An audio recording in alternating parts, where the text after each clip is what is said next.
वंदे मातरम। सत्ता का टेम्परेचर में आप सभी का स्वागत है। मैं हूं आपके साथ दीपिका सिंघल। जहांगीरपुरी में हिंसा के बाद एक्शन में प्रशासन, आरोपियों के खिलाफ हो रही है कार्रवाई। अतिक्रमण के खिलाफ चल रहा है बुलडोजर। 1500 जवान भी किए गए हैं तैनात। सुप्रीम कोर्ट के आदेश के बाद कार्रवाई रोकी गई, लेकिन कल फिर होगी सुनवाई। अब दिल्ली में भी बुलडोजर।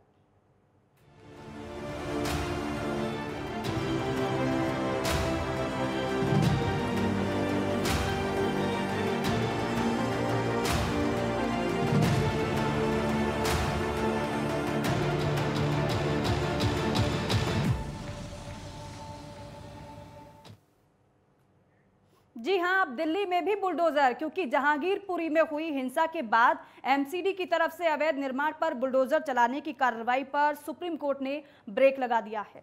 कोर्ट ने फिलहाल यथास्थिति बनाए रखने का आदेश दिया है। अब इस मामले पर कल फिर से सुनवाई होगी और इससे पहले जमीयत उलेमा-ए हिंद देश के कई राज्यों में चल रहे बुलडोजर एक्शन के खिलाफ अपनी याचिका पर जल्द सुनवाई की मांग उसकी तरफ से की गई थी। दुष्यंत दवे ने सबसे पहले इस पूरे मामले को सुप्रीम कोर्ट में रखा। उन्होंने कहा कि अवैध तरीके से कार्रवाई हो रही है और नोटिस भी नहीं दिया गया है। इसके बाद सीजेआई ने कहा था कि फिलहाल यथास्थिति बरकरार रखी जाए। दरअसल जहांगीरपुरी में हनुमान जयंती पर हिंसा हुई थी। उत्तरी दिल्ली नगर निगम ने हिंसा वाली जगह पर अतिक्रमण के खिलाफ 20 और 21 अप्रैल को बुलडोजर चलाने का ऐलान किया था। इस कार्रवाई को देखते हुए करीब 1500 जवान भी तैनात किए गए थे।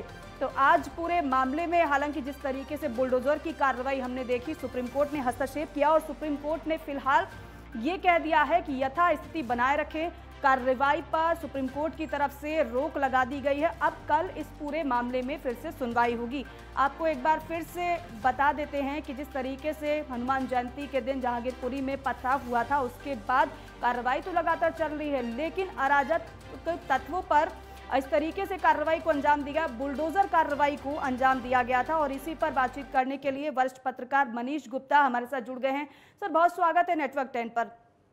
पूरे मामले को आपने देखा होगा, किस तरीके से कार्रवाई तो आगे बढ़ रही है, लेकिन बुलडोजर कार्रवाई की जो बात कही गई थी वो जब अंजाम दिया गया तो सुप्रीम कोर्ट ने हस्तक्षेप किया और फिलहाल यथास्थिति बनाए रखने के आदेश सुप्रीम कोर्ट की तरफ से दे दिए गए हैं।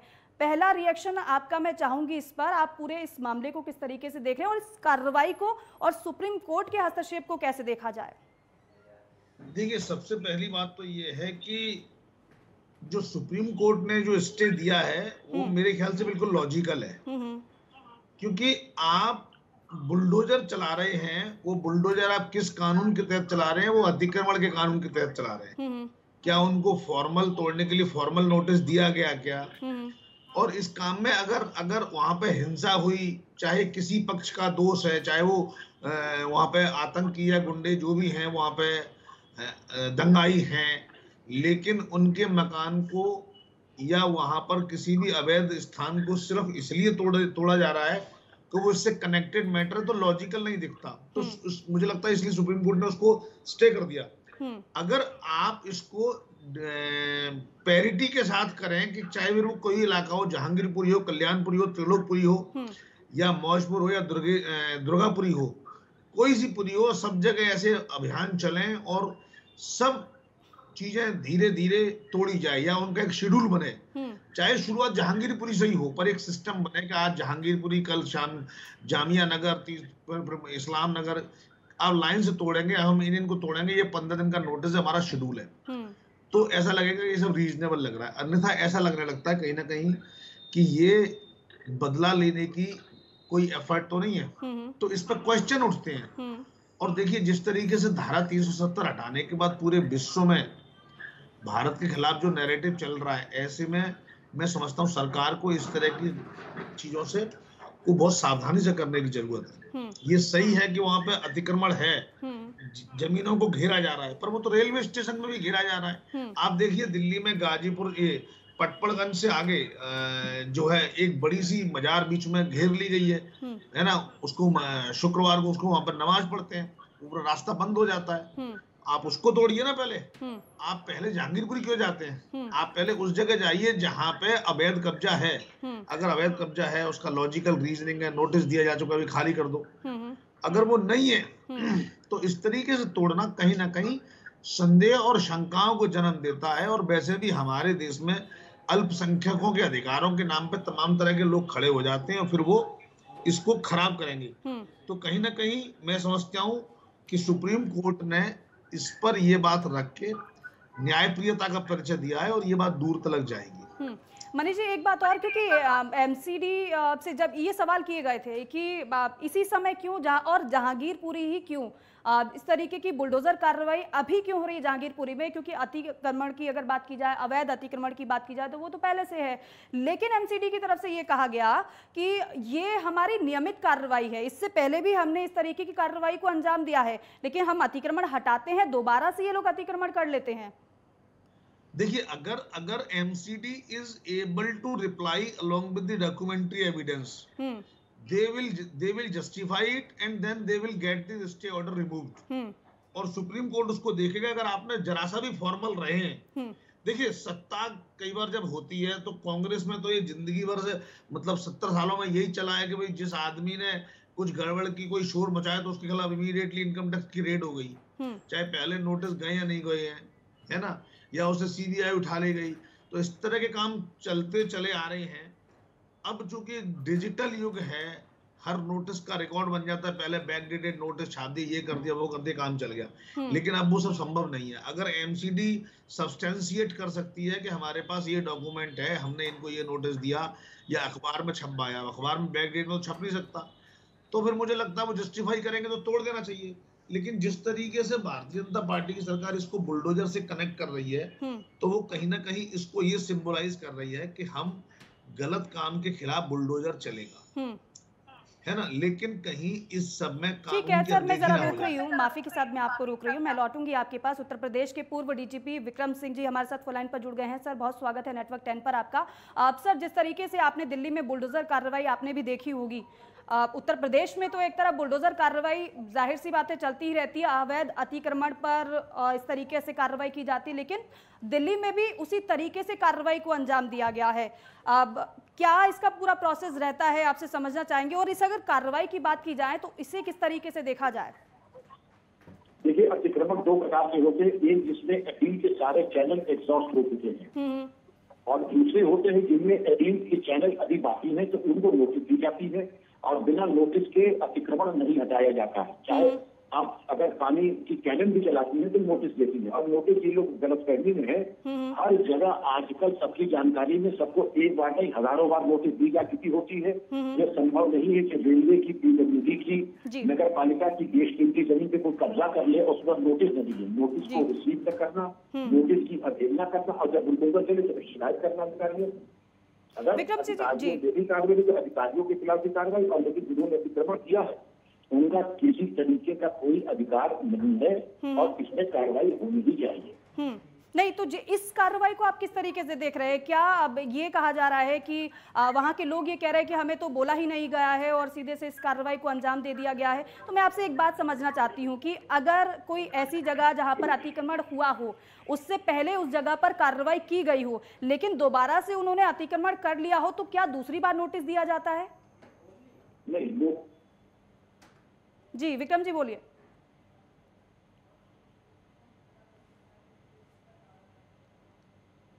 विक्रम जी, आप तक मेरी आवाज पहुंच पा रही है क्या?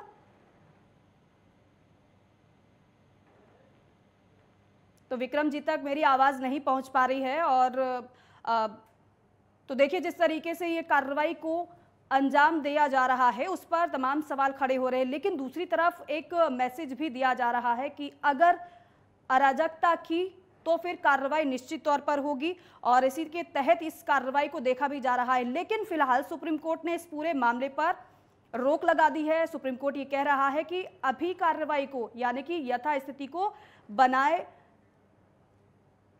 रखना होगा। और मनीष गुप्ता वरिष्ठ पत्रकार हमारे साथ लगातार बने हुए हैं। मनीष जी, देखिए, पूर्व डीजीपी हैं उत्तर प्रदेश के विक्रम सिंह जी, वो इस कार्रवाई को वो कह रहे हैं कि अगर अवैध अतिक्रमण होता है तो फिर इस तरीके से कार्रवाई की जाती है, लेकिन नोटिस दिया जाता है। बहरहाल वो इस कार्रवाई को सही बता रहे हैं, जायज बता रहे हैं। देखिए, दोनों बातें हैं। देखिए, सरकारी जमीन पर अगर अतिक्रमण है ना, तो उसको बिना नोटिस के तोड़ा जाएगा कि भाई आप हमारी जमीन पर कैसे अतिक्रमण कर सकते हैं। लेकिन अगर जमीन पे कोई डिस्प्यूट है, उस पर कोई डॉक्यूमेंट फाइल्ड है, तो जरूर नोटिस देना पड़ेगा। 1 नोटिस, 2 नोटिस, 3 नोटिस देने पड़ते हैं। अब इसमें आपको हमें ये समझना पड़ेगा, अगर सरकारी जमीन पर अतिक्रमण है तो सिर्फ बुलडोजर क्यों चले, अरेस्ट भी होनी चाहिए। जो व्यक्ति इस अतिक्रमण का जिम्मेवार है उसको उन संबंधित कानूनों के तहत अरेस्ट भी किया जाए और उनके खिलाफ कड़ी कार्रवाई की जाए। बट किसी भी एंगल से ये नहीं दिखना चाहिए कि इनके पीछे जो सरकार का माइंडसेट है वो दंगे का जो है रिटेलिएशन है। अब एक और बात समझ लीजिए, हमारे देश में कानूनों में थोड़ी झोल है, लोग उसका लाभ उठाते हैं। अब हाई कोर्ट पहुंच गए, सुप्रीम कोर्ट पहुंच गए, बेल अप्लाई कर दी, ये कर दिया, वो कर दिया। मतलब सही मायनों में एक अपराधी को सजा हो पाना आसान नहीं होता जी। जब तक कि केस को मीडिया की हवा ना लगे तब तक आसानी से उसे वो पॉपुलर नहीं होता, उसकी लिस्टिंग नहीं होती। अब देखिए, कल केस की किसी ने फाइलिंग की और आज उसकी अर्जेंट लिस्टिंग हो गई। जबकि अगर किसी गरीब का केस होता तो उसको लिस्टिंग महीनों लग जाते हैं, तो एक बार में 3-3, 6-6 महीने की डेट मिलती है ना। पर इन सब के पीछे भी एक प्रोटोकॉल, एक सिस्टम काम कर रहा होता है। पर जनता में तो यही मैसेज घूम रहा होता है, देखो जी, गरीब आदमी की लिस्टिंग को 3 महीने लगेंगे और फला दंगाई की लिस्टिंग उन्होंने फटाफट कर दी।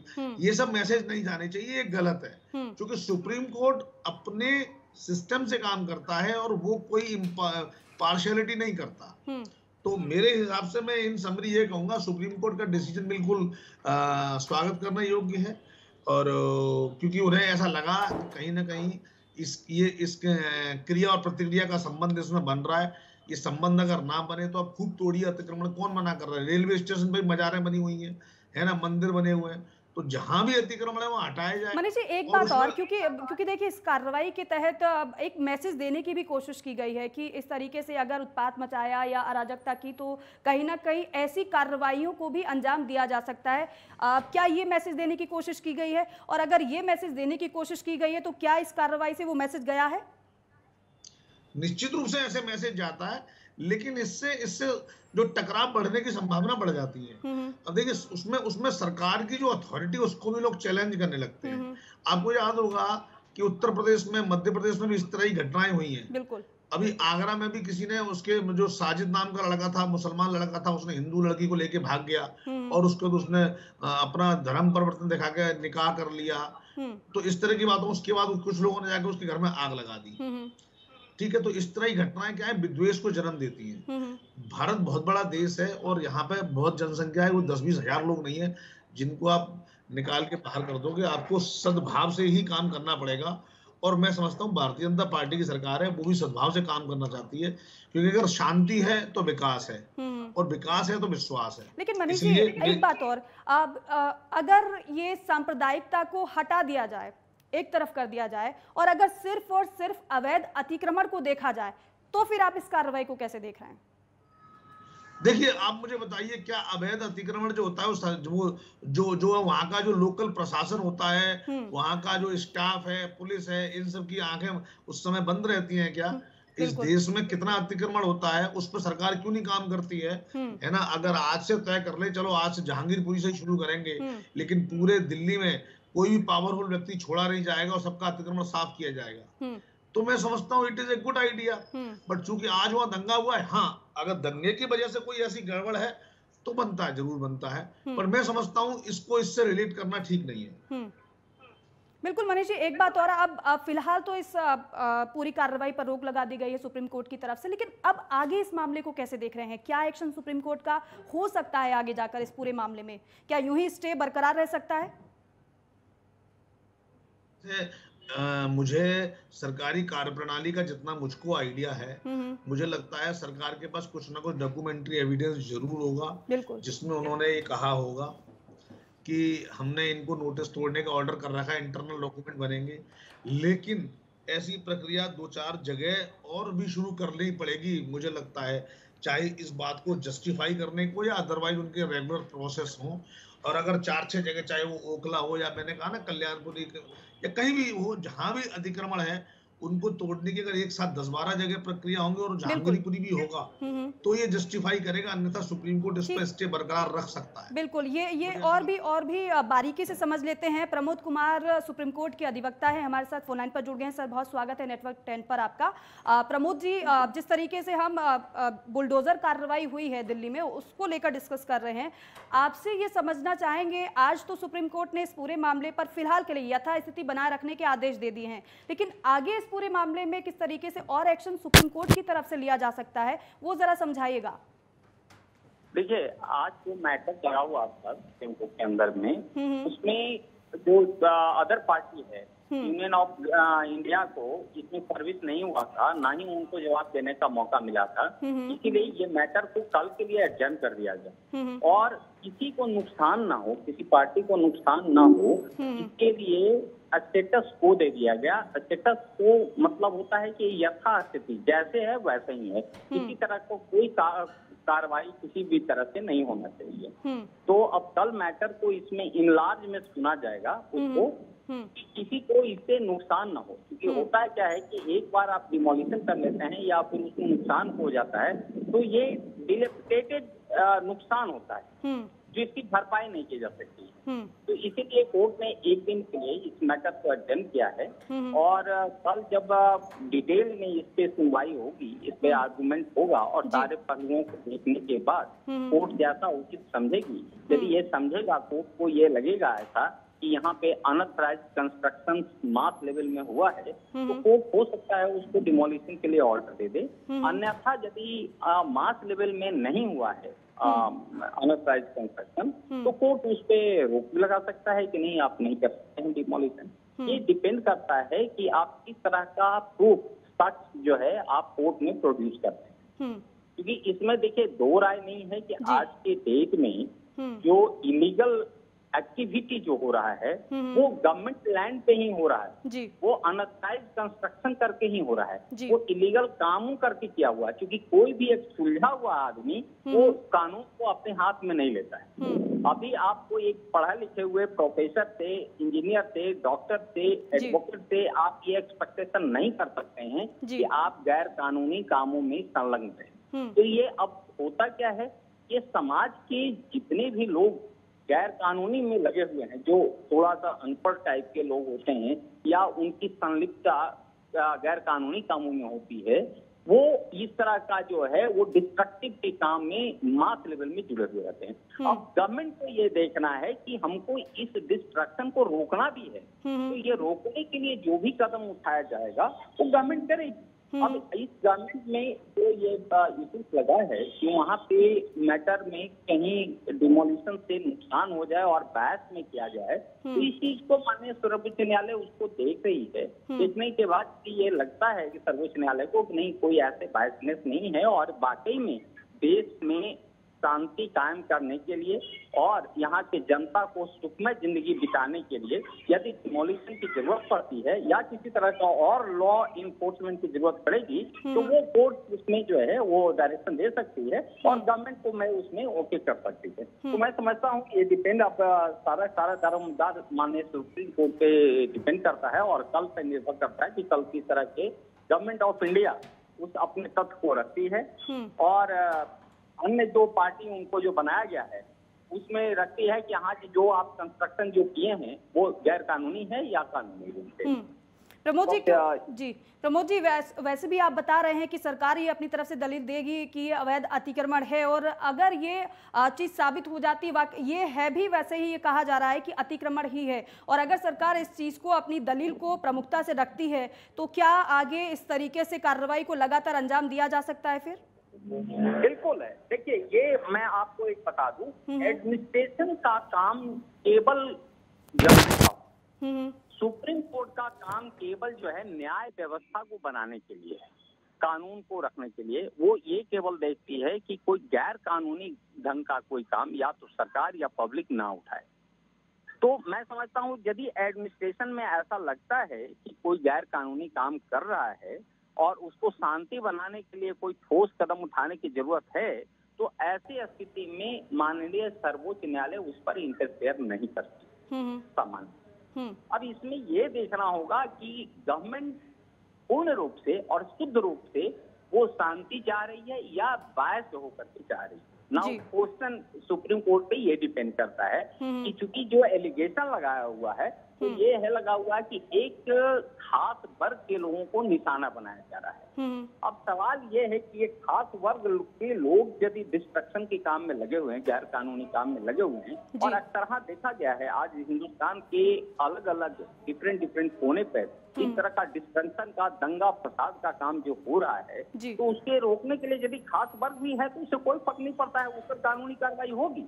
और मैं नहीं समझता हूँ कि माननीय सर्वोच्च न्यायालय उसमें कोई इंटरफेयर करेगी या करने जा रही है, क्योंकि अल्टीमेट गवर्नमेंट का भी पर्पस वही है, तो सुप्रीम कोर्ट का पर्पस है, और वो है शांति कायम करना, देश में सौहार्द कायम करना, देश में जो हमारे देशवासी लोग हैं वो शांति से अपना जीवन यापन कर सकते हैं। इसमें किसी तरह का असुरक्षा का भावना नहीं होनी चाहिए और देश असुरक्षित होनी चाहिए। देश की सुरक्षा से रिलेटेड यदि कोई भी बाधाएं होती है या कोई भी विघ्न बाधाएं होती है तो उसको तोड़ने का काम, उसका जो है उसका उपाय निकालने का काम ये गवर्नमेंट का पड़ता है और गवर्नमेंट उसको निकालेगी उसको। जी ठीक है प्रमोद जी, बहुत शुक्रिया हमें ये अच्छी तरीके से समझाने के लिए, दर्शकों को बताने के लिए कि क्या इसकी प्रक्रिया होती है और किस तरीके से कार्रवाइयाँ होती हैं। बहुत शुक्रिया आपका बातचीत के लिए।